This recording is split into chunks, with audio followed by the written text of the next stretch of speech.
Hi, this is Study with Mo. So today we will be doing Maths B May-June 2025, question number 1.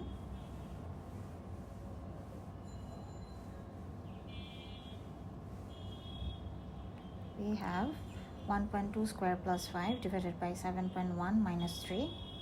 Let's have a split view and let's open the calculator. Anyways, so we have 1.2 square is 1.4 plus 5. Then we have 7.1 minus 3, which is 4.1. 1.44 plus 5 is 6.44 divided by 4.1, and the answer is divided by 4.1 is 1.5707.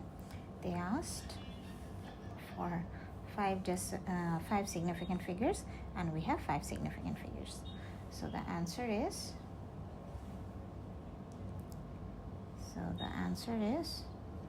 1.5707.